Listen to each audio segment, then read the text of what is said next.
Napag-alaman natin, according to our source, na ito hindi na to bago sa akin. Ang nag-orchestrate ng pagkidnap kay Pangulong Duterte, ayon sa informante, ay si Lisa Tanas talaga. What's up mga kaidol? It's me again, Banati Doy. Ayan mga kaidol, no? At panibagong video na naman tayo mga kaidol, panibagong update laban sa mga fake news mga kaidol. At ito na nga mga kaidol, at bago natin ipakita ang video mga kaidol, sa hindi pa nakasubscribe sa YouTube channel ko, please subscribe sa my YouTube channel, Banati Doy Risbacker mga kaidol. At pakisali na lang din yung Facebook page ko mga kaidol, Drive Thru Idol. Road to Toki na po tayo mga kaidol. Malapit na po tayo mag-Toki mga kaidol. Maraming salamat sa nag-follow sa Facebook page ko mga kaidol. At siyempre sa TikTok magparami tayo ng followers mga kaidol. Like, share po tayo sa TikTok mga kaidol, no? At siyempre mag-video tayo na tamang katotohanan lang po mga kaidol. At labanan natin ang mga fake news mga kaidol. Tulad ng mga DDS supporters at mga DDS vloggers mga kaidol. At ito na nga mga kaidol, no? Maraming salamat pala sa nag-subscribe mga kaidol. Road to 3K na po tayo mga kaidol. Grabe, ang bilis ng subscribers mga kaidol, no? Maraming salamat pala. Shout out sa lahat ng nag-subscribe sa akin, no? Luzon, Visayas, Mindanao, lalo na po sa mga OFW. Maraming salamat po sa inyo, mga solid subscribers, mga solid viewers. At ang bilis po mga kaidol, lalo na pag solid BBM ka, solid loyalist.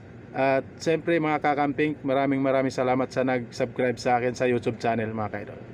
At siyempre hindi ko na isa-isahin mga kaidol sa shoutout mga kaidol. At sobrang dami po mga kaidol nagpapa-shoutout sa akin mga kaidol. At siyempre Luzon, Visayas, Mindanao na lang po mga kaidol. Maraming salamat po sa inyo, no? At ito na nga mga kaidol, no? Si Maharlika mga kaidol, siya pa talaga mismo mga kaidol na pumunta sa US Embassy mga kaidol para isumbong daw si Bangag.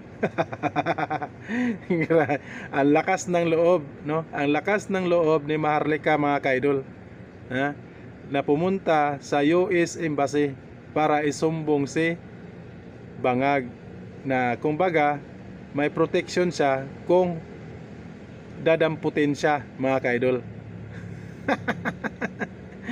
Maharlika, baka mabaliktad ka dyan Maharlika. At siyempre Maharlika, no, kahit magsumbong ka pa dyan sa US Embassy, hindi ka paniniwalaan. Paano ka paniwalaan Maharlika na lahat ng mga ebidensya dito sa Pinas, kung ipakita ang lahat ng ebidensya mo dito sa Pinas sa US Embassy, baka madampot ka agad dyan. Natakot na, nanginginig na po si Maharlika mga kaidol. Nanginginig na, no? At matakot na po siya na madampot siya. Kaya nagpunta siya sa US Embassy para may protection siya mga kaidol, no? Na baka sakaling madampot siya mga kaidol. Na illegal daw na dampot. Panoorin natin mga kaidol. Panoorin po mga kaidol. Okay, so mga palangga, nandito tayo ngayon sa US Embassy para i-report ko ang Philippine government sa kanilang death threat sa akin na makikipag-coordinate sila sa Interpol sa kanilang fabricated crime, fabricated address, at sa sinabi ng NBI na they will hunt me down even I'm not in the Philippines, or they will hunt me down in the US or wherever I am. So we're here. I will ask the government, I will report the incident to the US government. Kaya good luck. Santiago and Bangag. Okay. Ang daming mga ganyan pa tayong report. Ano? Ayun. Dito. Hello mga palangga!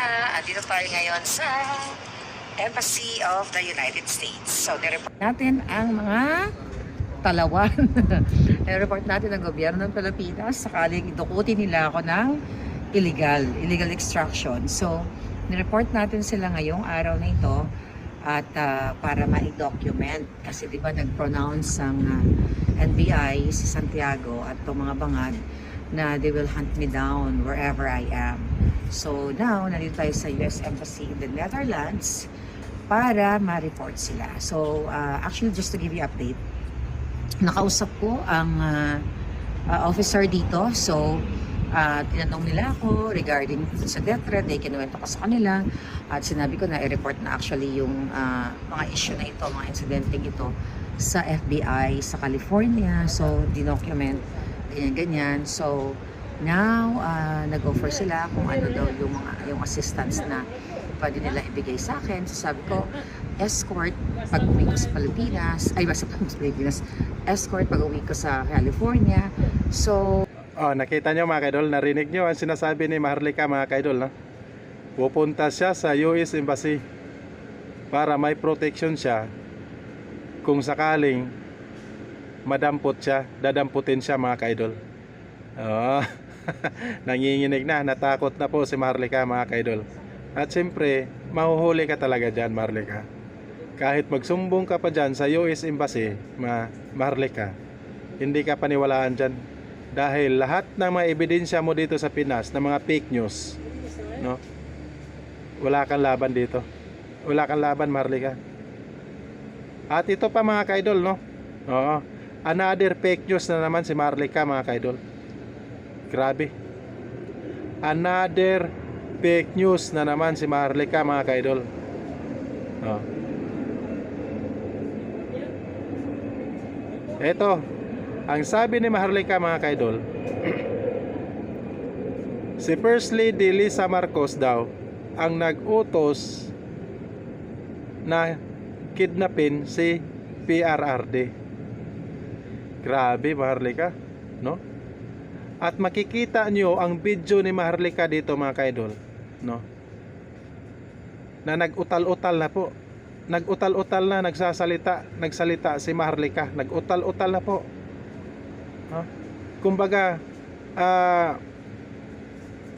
nag-ano siya mga kaidol na kung anong masasabi niya sa vlog niya, sa content niya mga kaidol. Wala na po sa sariling isip po si Maharlika mga kaidol.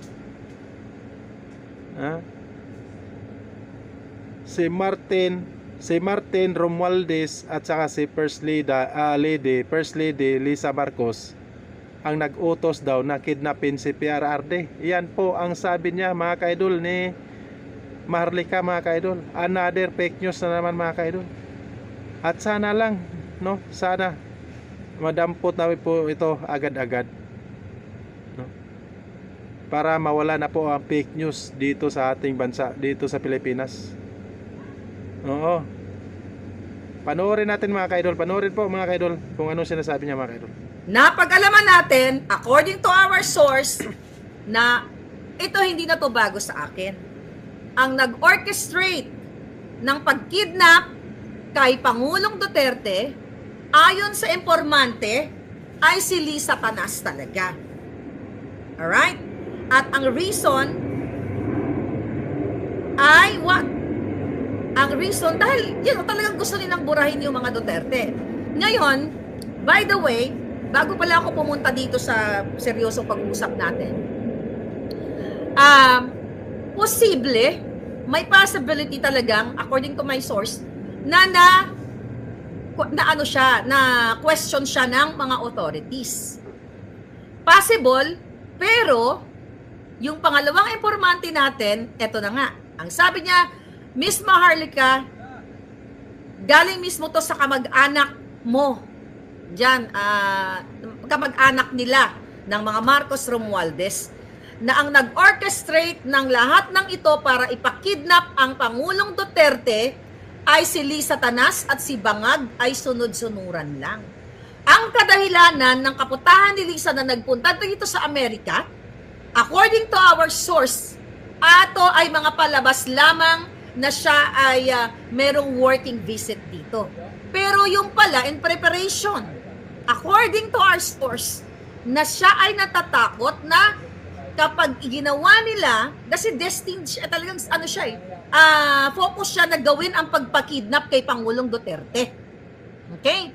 Kung sakaling magkaroon ng revolusyon sa Pilipinas, ay safe na siya dito sa Amerika. Ito mainit-init na impormasyon, ha? Alright. Ngayon, mayroon pa daw si Romualdez, si Tamba, at etong particularly si Tamba, mga palangga, medyo nagdadalawang isip pa daw na ipadukot o ipakidnap si Pangulong Duterte sa ICC. Pero sabi ni Lisa, hindi. Talagang kailangan kidnapin, ipadukot ang Pangulong Duterte at ipagkanulo sa ICC.